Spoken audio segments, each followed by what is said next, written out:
It's been a very long time. It's been about 3 weeks since I've been able to get on and record and talk with you guys, and I miss you. It's been busy, and unfortunately I haven't had much extra time to come on.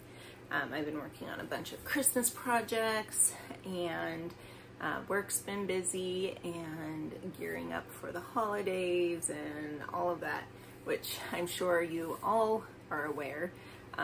I know you all have your projects going on too, so it's just one of those things that I haven't been able to do as far as come on here and talk with you. But I'm here now, so welcome back to Melody Crochet Nook. My name is Beth, and I just wanted to come on and give a couple of updates, because the last time I was on, it was before Thanksgiving, and Ellie and I were going to be going to the youth craft show, and I wanted to update you on that, and it went really well. Ellie did great. She made quite a few sales, and no surprise, the Mabel chicken was the best seller, but yeah, she did really good. And this craft show was for kids between the ages of 10 and 18, so it was all youth makers and different things like that, and we got to meet quite a few different people, and it was fun. It was really good. And then not last weekend, but the weekend before, we also went to our county craft fair, and it's like the biggest craft fair of the year. It's one of the hardest ones to get into, and I'm going to try to apply to be in it next year, but they had like 150 people on the wait list. So it's going to be difficult to get into, but that's okay. I will try, and if I get in, then you will be with me along the way. But it was a really good experience to go. It was really fun, and we, yeah, there's a lot of creative people in our county. We had over 300 vendors there, and again, 150 on the wait list, and it was just really big, like 3 huge buildings full of all these booths, and one of the buildings we didn't even get to because we had already been there for a couple of hours and we were tired. So, and we had a few other things to get to that night, like the a children's program at my church. So it was just, it's been, like I said, a busy month. But I think this week and next week is going to be a little bit more quiet. So I'm hoping I'll be able to finish all of my projects that I have going on and maybe get on here again. I would love to be able to do another recording before the end of the year. It might not be until after Christmas, but I'm really hoping that I can. And then I'll be able to show you the different projects that I've been working on. So, yeah. Since I don't really have too much to go over, pretty much wraps up what I've been wanting to share with you. For me personally, I guess we're gonna get personal. It's just been a real big struggle for me. I'm trying to balance all of the things that I have going and trying to figure out my priorities, and I have like this big mountain of things that I need to do, and I start to drown. And it's so easy to feel like you can't do it. So today in church, I was just really convicted of how am I going to prioritize all of the things that are in my life. So there's job at the church, there's my business here at home, there's my kids, there's my husband, there's crocheting, the YouTube channel, everything happening, and I don't feel like I'm doing a good enough job in any of those situations, and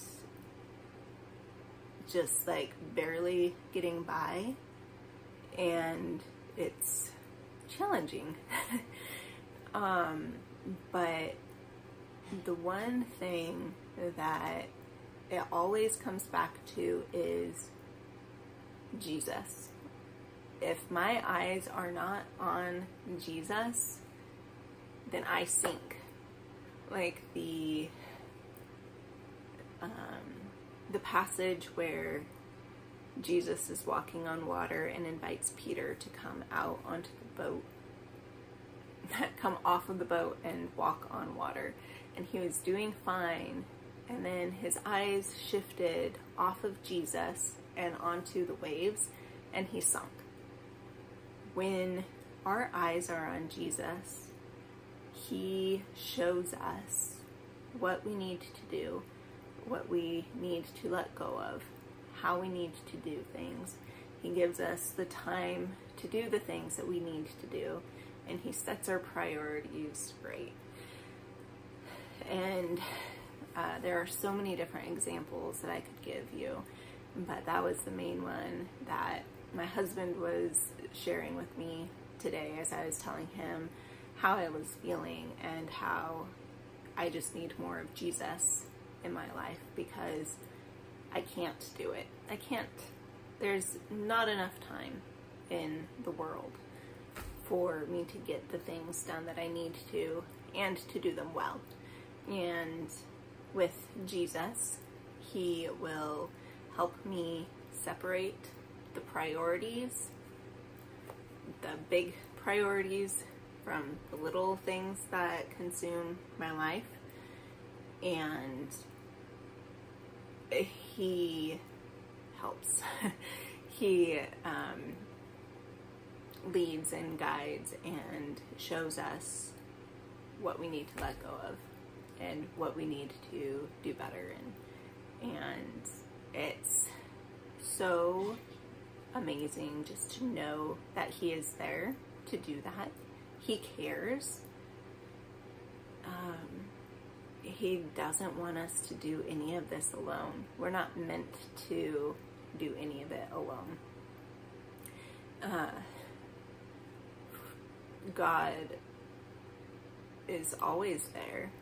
He's been there from the beginning in the garden, and like wanting to walk with us and do life with us.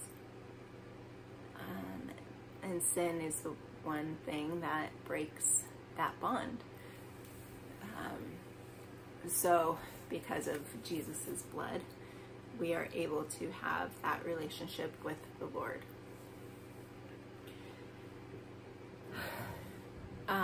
So anyway, I hope that was encouraging. Just, I know you're feeling overwhelmed. Maybe you're not, but if you are, just remember to seek the Lord. Make time for Jesus. Sit down for 5 minutes a day, longer if you have the time. Make time for him, because he will not disappoint. He's always leading us and guiding us. But yeah, just